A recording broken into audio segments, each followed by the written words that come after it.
St. Louis City SC lose 2-1 to the Eastern Conference leading Columbus Crew. And it's a match that, on face value, a fourth loss in a row, St. Louis are not going to be happy about that. But if you look at how the game played out, St. Louis jump out to an early lead, 7 minutes in. They are aggressive against the ball, something that Olaf Melberg said that he wanted to see from his club earlier this week against a possession-heavy team like the Columbus Crew under Wilfred Nancy that you need to be aggressive against, or else they're just going to pick you apart with passes. So St. Louis, showed some positivity. If you take the feeling of this match, just the feeling, let's take feelings of this match versus the last three shutout losses. And it's not just the goal, but it's the fact that the process and that the general play was better. I think Columbus Crew got the deserved equalizer in the first half. It was the first half that the Crew should probably have been winning from.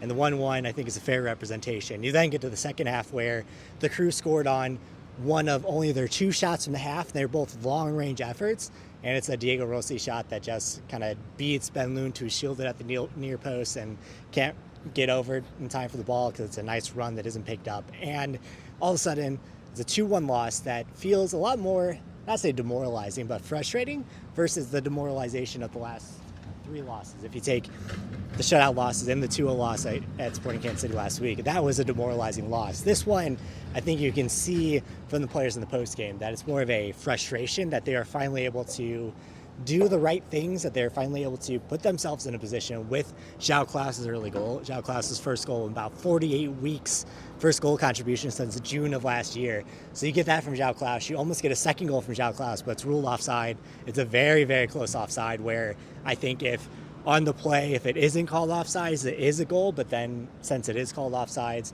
the evidence is just not clear enough.